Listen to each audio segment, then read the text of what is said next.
Achtung, Millwall.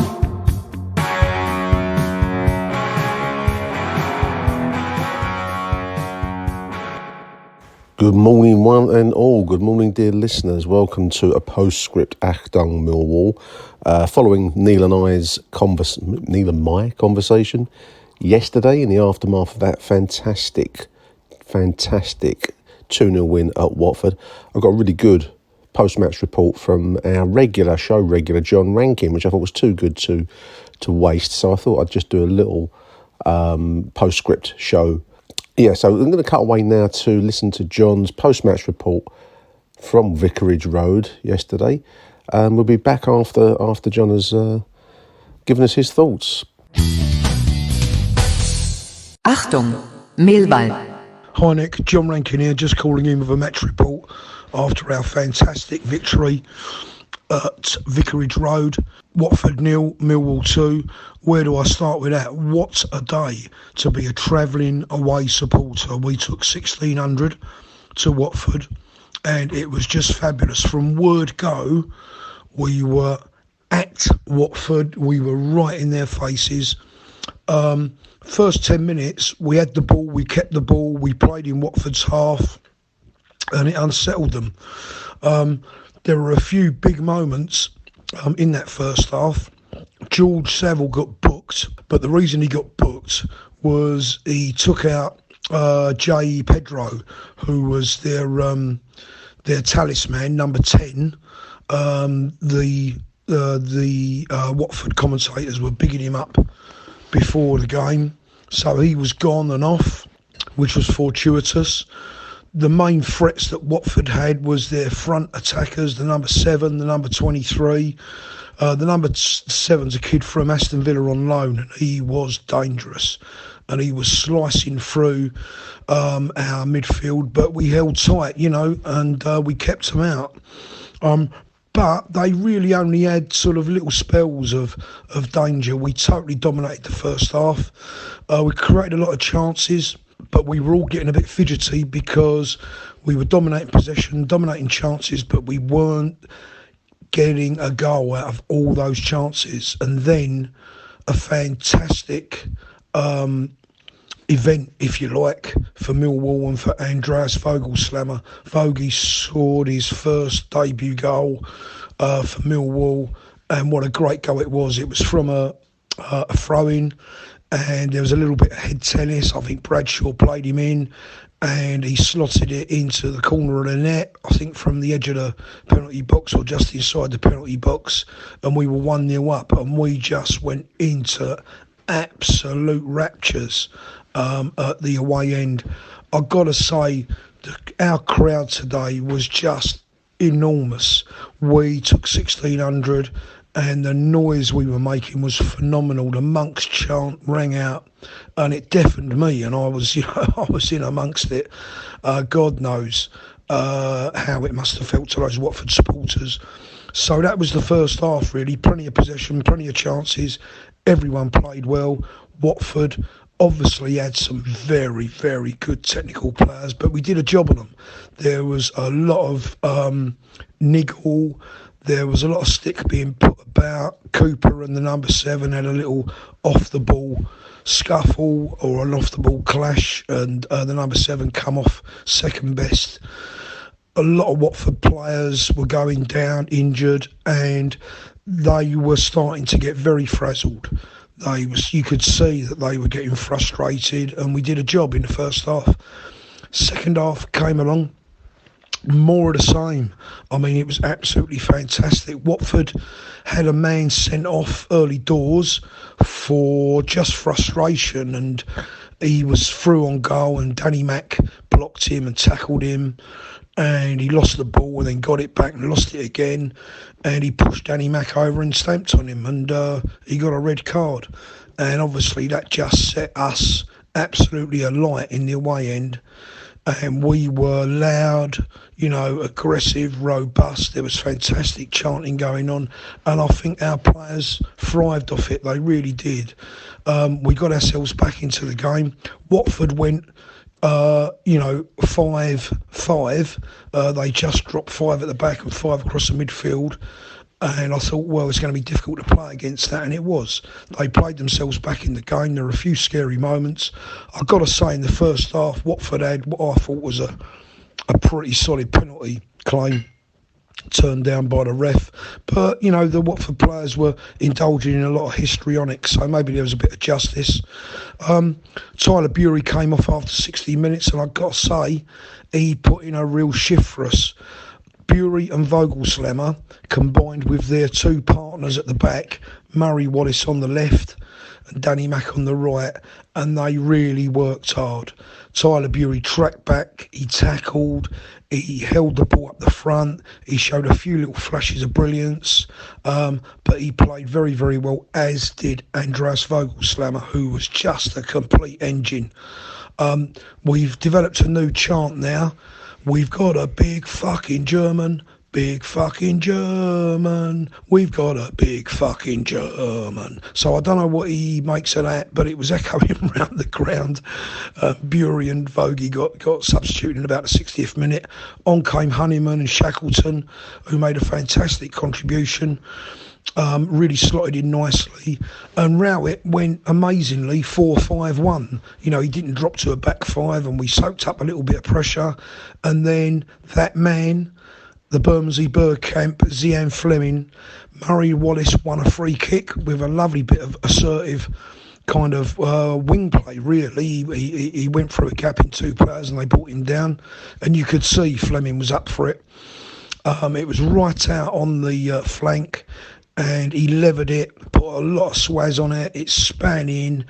The goalkeeper was unfooted, sent in the wrong way and in the corner of it, and we just went absolutely bonkers. So, fantastic performance. You know, everyone played well, a real team performance.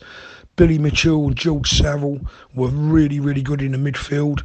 They have got some very, very good players, Watford, and we kept them out by hook or by crook. You know, George Long wasn't really troubled. When they did get through, they were shooting over the bar.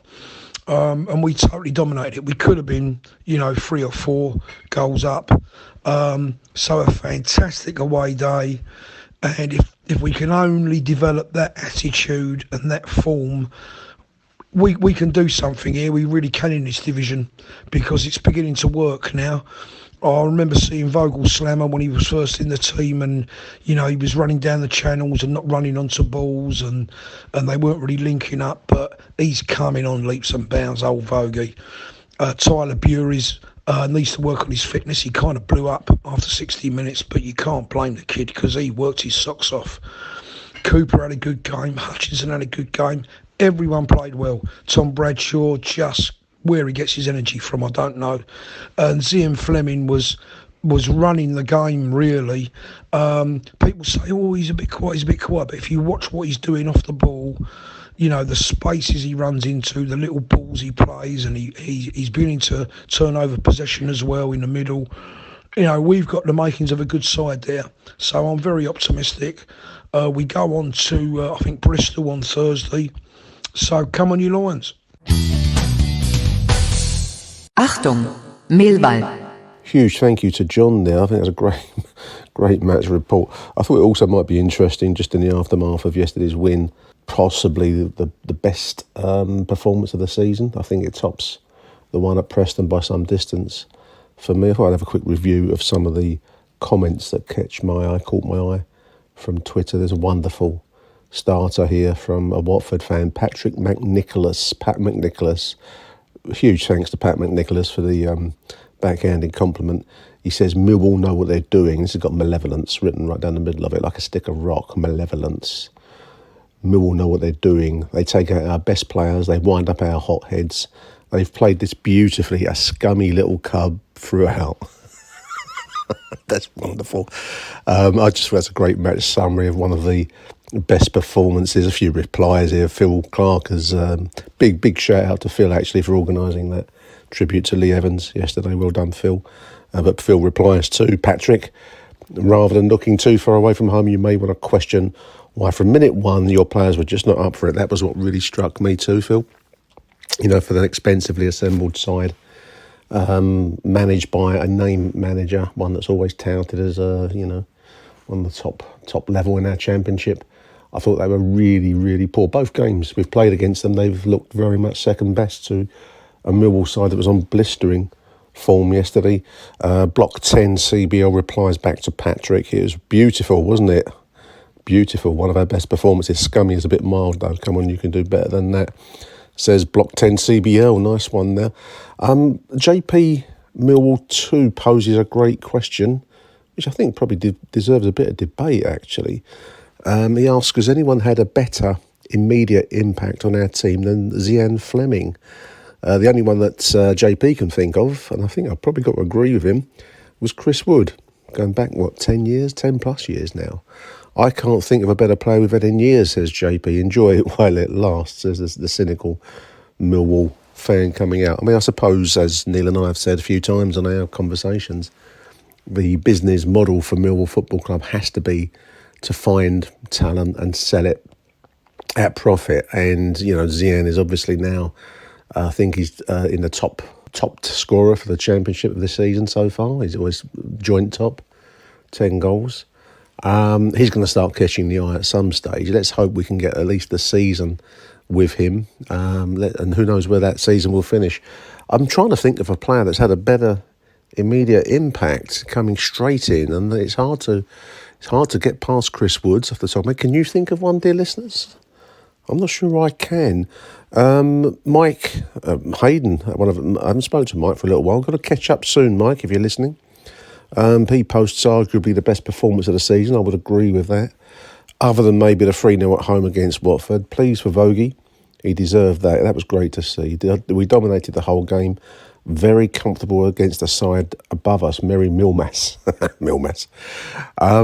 Mitch Conroy, his Dutch flag and his Ukrainian flag in his bio on Twitter, says, Danny Mack, by the way, that was possibly the best game Danny's had in a Millwall shirt. Absolutely faultless from start to finish, and his crossing since the break has improved tenfold. Agree there, Mitch. I picked out Danny as man of the match. You, as we said yesterday with Neil, you could have picked half a dozen players and wouldn't have got a fight out of me for any of them. Billy Mitch.